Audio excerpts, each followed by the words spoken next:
Samael was fracked. He ducked his head to the right, saber sliding through the air where he had been, a bar of blinding light making his dark eyes useless for a couple of seconds. His tongue trailed his upper lip, tasting sweat, stimuli he did not want or need right then, registering it all the same. Eyes blinking, still blinded by the purple blade, he was forced to predict, anticipate, veering left and slamming down with his gun-bearing hand. He caught something, a forearm in the midst of a powerful punch, unnaturally strong, bringing it down from his neck where it nearly crushed his throat. Instead, it struck the plates where his ribs had once been so long ago, fracturing them, throwing him back as he moved with the force of the blow. Completely fracked! He was completely fracked! But it wasn't the first time. Ultanis, the craft world, that horrific week in the dark arenas, and that one time with the Orc Commando. Samael had been fracked before, now he just needed to unfrack himself, and fast.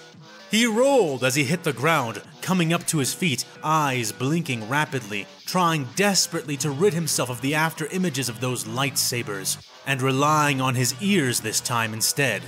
He called up the taint, that power within him that was at once divine and hated. The inheritance of the Emperor and of mankind. He used it to help him sense, combining it with his hearing to slide to the left and raise his blade into the air. Clash! Burning sparks raining over his face as two sabers, one blue, one amethyst, slammed down against the pale white of his Solex Aegis energy blade. He kicked, using the moment to attempt an offensive, trying to drive at least one of them into defense. It didn't fracking work. A leg meeting his with the same force, shins painfully colliding, though from whom he could not tell. But he knew who palmed him in the gut, throwing him even further, feeling the internal bleeding begin before staunching automatically. His eyes were clear now, clear enough to see the two Jedi advancing on him ruthlessly. That was good. He needed his eyes to make these shots. His hand rattled, but he did not budge his aim, firing at them both. Mace Windu ducked the shot, a specter of violence and death, that one. The other, Obi-Wan, Samael guessed from his appearance, chose to block with his saber instead, grunting as molten lead spattered his nice robes. 3 shots left, the last one being the most important. The last one being the one he needed to get off perfectly. Mace came in, not waiting for his companion to recover, and for a few heartbeats, it was just them in a pure contest. And Samael was reminded again. Reminded that he was completely fracked. The man fought like an Eldari warlock using a power sword, but with none of the pomp or arrogance, clearly having been chastened in this battle into pure seriousness. His blade came down like a thunderhammer's head, Samael struggling to not buckle under it as he caught the lightsaber on his own blade of radiant light. Every intercept a heart-skipping moment, the not-quite Astartes knowing full well that his sword had a sorry habit of flickering at inopportune moments. It held strong this time, reflecting the blade, creating more sparks as the Jedi punched him with the equivalent of a power fist.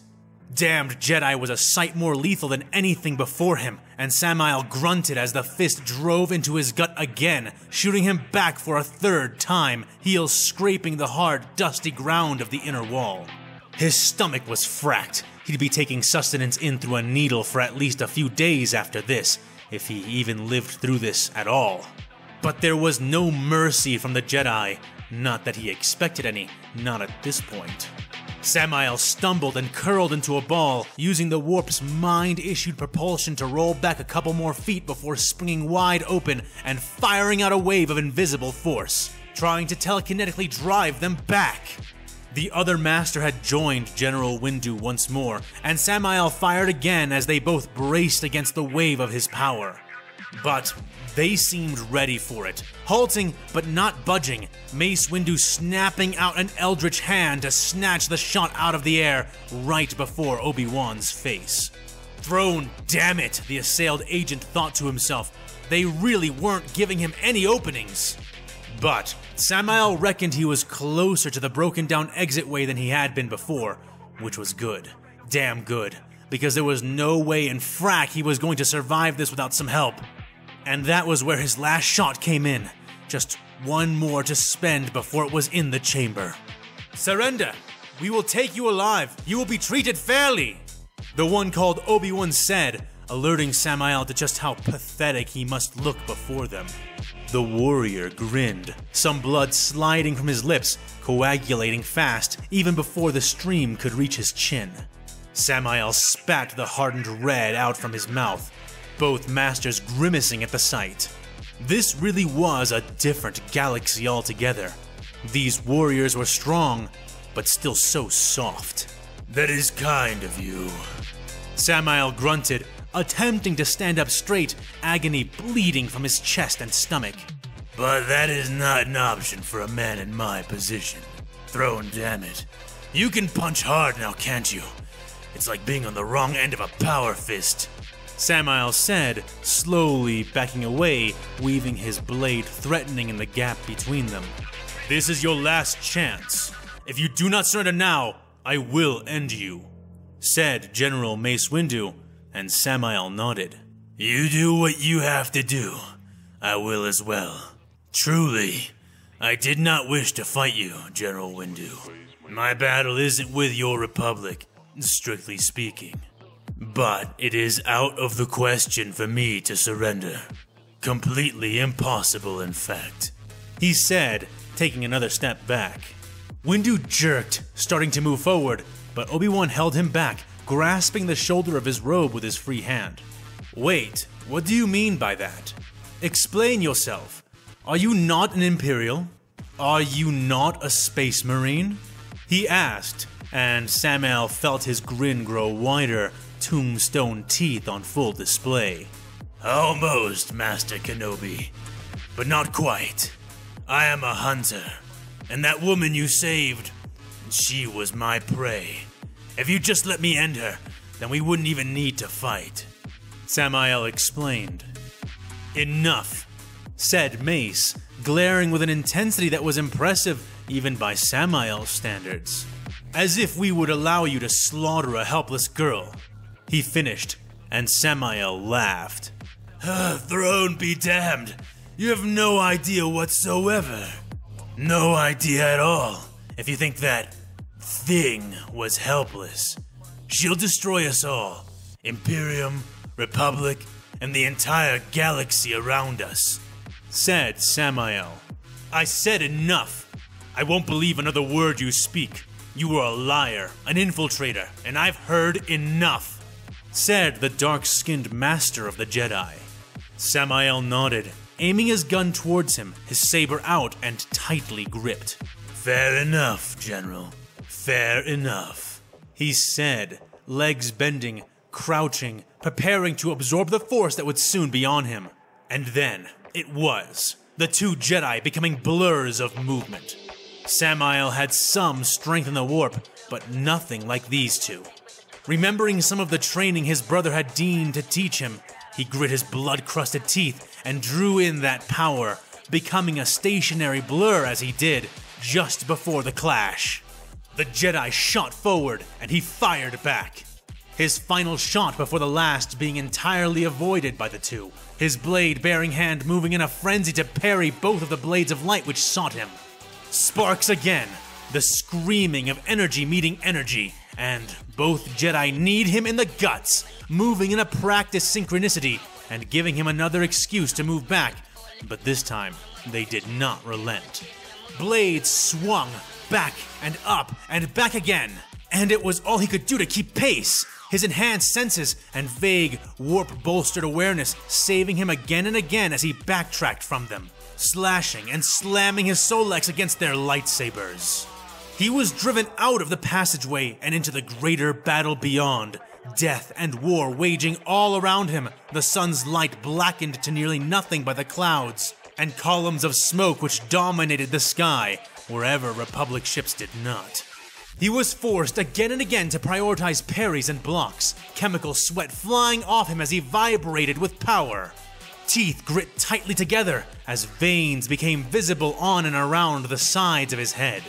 He couldn't hold this technique for very long.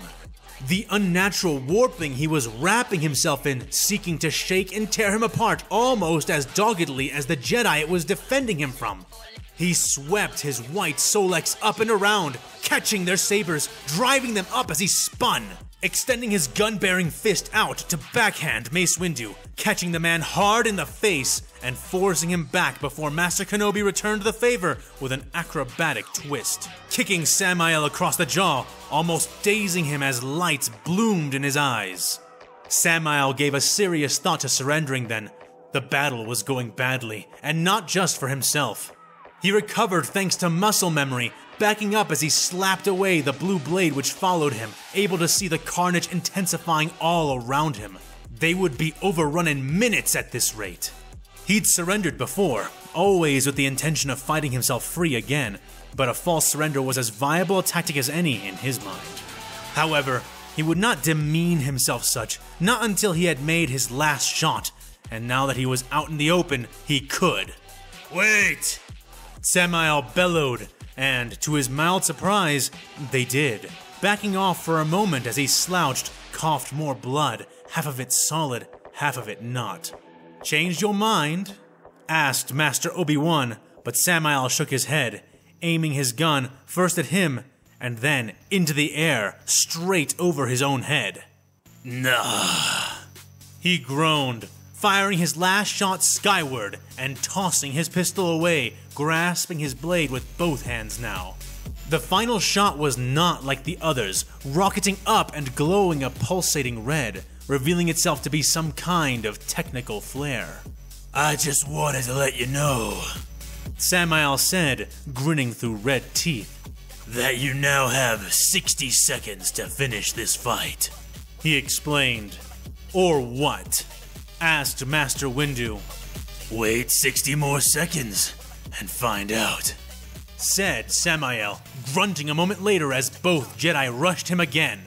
His flare was out. Heck was coming. But could he last that much time?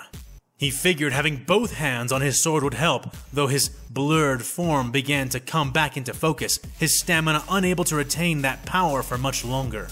Another screeching clash, Obi-Wan driving in almost like a fencer, while Mace Windu savaged him with wide, powerful strikes, one hand always free and waiting for an opening. Samael met them with more strength than finesse, catching their lightsabers and reversing their momentums with raw power, hissing as he jerked his head to the right, his face narrowly swerving to the side of another warp-wreathed fist which cut a furrow under his left eye and over his cheek. He wondered, truly, if they would actually manage to kill him before help could arrive. Though even if he could not hold out, even if they did kill him, that would not stop what was now about to happen. Hecate's third face was turned, and she was coming. And Throne helped them all if Samael was not able to turn that face again when all was said and done.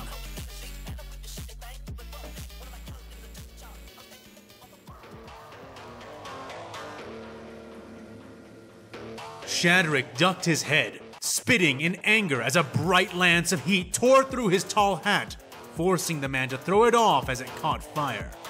"Traitors!"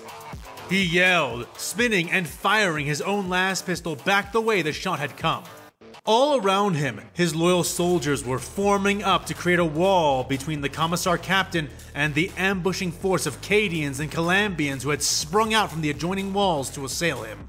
Many minutes ago, shortly after exiting the armory, the Commissar Captain had been confronted by 12 men, 12 Vastillan irregulars who had demanded he halt his progress. They had even implied that he was under arrest by order of Saint Lazarus. The Commissar Captain had only laughed bitterly at their pronouncements, snapping his fingers and silently sending the signal for his men to gun them down. It had been such an easy thing for him, his forces far outnumbering the foolhardy 12 who had chosen to intervene in his duty. Now, He was starting to truly realize they had only been one squad of a quickly converging force. And the next time he met with these men, they had not stopped for a chat or exposed themselves in the folly of good faith. His own guards fought like Kriegers, for they knew they were dead one way or another. They fought under no false pretenses, not that Shadrick would need one. His stormtroopers were mimetically branded to loyalty, already accepting that their lives would be composed of no families, no friends, no descendants. Only duty and dedication to that duty. And thanks to his contacts in the Inquisition, that duty was entirely to him. They were just as willing to die staving off these interlopers and traitors as they were to die peacefully in the exterminatus that was to come. Of course, Shadrick would not join them. The long, beeping teleporter beacon he wore slung over his left shoulder would assure that. And that was as it should be. After all, Shadrick was not some replaceable foot soldier. He was a commander, a leader born to bring victory to the Imperium. Those were his thoughts as he watched his people falling like scythed wheat, dying to buy him time at a great cost. In fact, the cost was obviously steeper for his own soldiers than it was for those attacking him, throwing their lives away too cheaply in his opinion. But he could not argue with the effects. Few of the enemy fell, but they were all held back by their sacrifice, and with that, he was satisfied. He and those who remained to escort him ran up the tall, vaulted passageways of the inner sanctum of the Basilica, tech adepts kneeling ahead where they had rushed to, using powerful Mechanicus data interrogators to hack their way past the barring gates and other defenses. Red painted across brilliant gold more and more as the other guardsmen drilled up towards him, the commissar firing over the heads of those men who comprised the last bulwark, keeping the enemy from their leader. "Don't let them through!" he barked at their backs. "Force them back, even if it means your own death. The Emperor demands only that you die well," he continued to say as the wide, embossed gates leading into the final chamber began to creak and swing open. Still firing, he entered the room while walking backwards, hair scorched and smoking, burns glowing across the carapace he wore under his now ruined red uniform. He spun around to face the tech adepts once he was inside. "Shut these doors! Do it now!" He started to order before his eyes grew wide, seeing what awaited him. The room was enormous and circular, built around a gargantuan altar composed of gold, adamantium, and priceless auramite filigree. The pillars were caked in depictions of sword-bearing angels, many wearing the recognizable armors of the Adeptus Astartes, themselves being depicted fighting and dying, stabbing downward with their weapons into the faces of silver daemons and their own heretical cousins. Above the battling angels, depictions of the sisters themselves stood, eyes upturned towards idols of the saints of their order. Mouths open in frozen song, hands raised above their heads or held to their chests in prayer. And the saints, each one, some men but mostly women, held aloft blazing swords, depictions of priceless relics belonging to ancient times, the weapons aimed up and inwards towards one final towering depiction. A statue so enormous, it must have filled the entire central spire of the basilica itself. Gem eyes looked up towards it, appealing to it for blessings, golden lips vowing silent praise to its glory.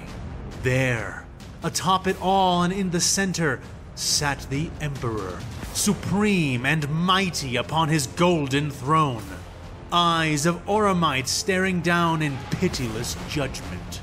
The master of mankind sat with both hands resting on the pommel of his long, down-facing sword, itself alone larger than any of the other statues save the Emperor himself. The great weapon pierced far, far down, passing the saints and angels, its tip visible in the open center of the altar. And there, hanging from the sharpened end of their god's instrument of death, was the true weapon.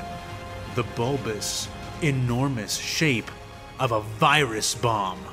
It contained within it thousands of pounds of pure, dormant death, ready to be unleashed when his final judgment was called upon, ready to grant the Emperor's mercy to an entire world. Beneath the Exterminatus-level weapon was no coffin or central dais, but rather a vast, yawning pit that the sisters had drilled down all the way to the lowest levels of the planet-sized city that they could reach, ensuring the weapon's absolute effectiveness upon being dropped and detonated. But it was not the majesty of the altar's size that stunned the Commissar into silence, nor was it the lethal, ancient form of the world-ending bomb which hung at its center. Not even the depiction of the Emperor was enough to give Shadrick such pause. It was the small army of soldiers who surrounded it, and their many, many aimed weapons that held him in place. On one side, the helmed heads and camo-painted faces of the Cadian Guard. Kneeling behind cover, aiming long-last guns from high alcoves they had climbed into, and grimacing from the shadows of demonic statues, ready to fire in a moment's notice. On the other side, an equal force of undauntable Krieg corpsmen, arrayed in rank and file, one line kneeling, one line standing, all men aiming their high-powered las rifles in one single direction, his. And between them was their obvious commander, standing before the altar with a retinue of his own people composed mostly of Cadians and a single, one-armed Krieger. "It's over, Commissar," said the dark-skinned man, amethyst eyes staring Shadrick down. "Lay down your weapons and submit to arrest, by order of Saint Lazarus," ordered Captain Stern. The Commissar's remaining troops were dwarfed by the assembled mass of soldiers, but they still did not lower their weapons or flinch away, though they did hold their fire, waiting for their leader's command. Shadrick felt lines being drawn across his face, like gouges of hatred carving into his cheeks and forehead. "Your Saint Lazarus is nothing more than a sergeant! He has no authority over me!" The Commissar spat, to little effect. "Be that as it may, you were also ordered to vacate the Basilica by the Holy Lady Ordain herself, and yet you are still here. If for no other reason, I must insist because of that." Stern said back, voice calm, his own weapon lowered while the Commissar held his out in a nearly trembling fist. "You may have been correct before, but I am now working under a higher authority than that of the Canoness," Shadrick said, grinding his teeth as he tried to recover his composure. "A higher authority?" Stern asked with a raised eyebrow. "The Emperor's Holy Inquisition!" the cornered Commissar barked. The declaration sent ripples through the Cadians, though their masked counterparts showed no reaction at all. "I am here under direct orders of the Emperor's word, and I have been instructed to initiate the final salvation of this place and proclaim Exterminatus before this basilica falls to the enemy," he continued. "You expect me to believe the Inquisition would order that? While reinforcements are on the way? While the fight still rages outside, undecided?" Stern voiced in open disgust. "Open your eyes, Captain Stern! This planet is lost! There are no reinforcements coming, and while the battle is still waged, the enemy is all but assured victory!" Shadrick contested. "But we can turn that victory to ashes in their throats!" he declared, seeming to address not only Stern, but every single one of the soldiers within the chamber. "And turn us into ashes as well. You do not have the authority to initiate final salvation. Lay down your arms and surrender," Stern ordered, his face tightening. "I may not," the Commissar said. But the Inquisition does, and as I have said, I am here under their orders. We must all bow before the word of the Emperor, even if it means our deaths, he announced. But not your death, correct? Stern shot back, frustration tainting his expression. That device you have on your shoulder is a teleportation beacon. Do you deny it? He asked, and to that, Shadrach had nothing to say. Why would the Inquisition choose to rescue you from this, in place of, let's say, the Canoness herself, or one of the Majors, or even Saint Lazarus? What makes you so special? The captain challenged. The Canoness is an old, dying woman. She is no good to anyone, and would likely not even survive the trip, shouted Shadrach, voice echoing in the truly cavernous room. The other Majors are dead, captured or trapped outside the Basilica. They could not be reached anyway. And Saint Lazarus. Why would the Inquisition salvage a worthless Calambian sergeant who could not even effectively lead a countercharge against the enemy lines without massive casualties? It should be obvious why I was chosen, and even if it is not, it is their choice, their word, their judgment which concerns me, not yours, the scuffed commissar proclaimed. There was a silence then, soldiers shifting in their places, gloves tightening and squeaking around handles and closing around triggers, but not yet firing. Stern rubbed his chin and then nodded. Perhaps you are right, Commissar, he said at length. But you'll forgive me, he added before Shadrach could so much as sigh, if I do not take you at your murderous word. If the Inquisition sanctioned this, then I will need some proof. So why don't we all just relax for a time and get in contact with them? I'm sure they will verify your orders, and if they do, then so be it, said Stern. Shadrach gnashed his teeth, a vein of raw fury visible on his face. He would not be stopped, not be stalled, not by some upstart sergeant or a meager Cadian captain. He looked around the room again, and slowly, a spiteful grin spread across his face as a stark realization struck him. Yes, we could do that, said Shadrach. But I think I have an even better idea. I'll give you one more chance, Captain Stern. Get out of my way. Make no further attempts to stop me. That is a direct order. Stern crossed his arms, fixing Shadrach with a deep-seated glare. I do not take orders from you, Shadrach, the man said, cracking his neck with a turn of his head. So, no, he stated with an air of deep finality. Shadrach's grin flared deep before he coughed, clearing his throat and raising his voice. I am Commissar Captain Jonathan Shadrach.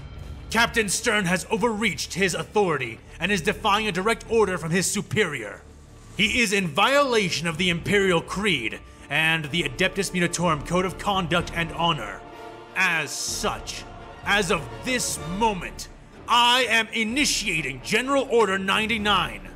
Any who remain loyal to your organization must abide it and detain former Captain Stern and his accomplices to await summary judgment.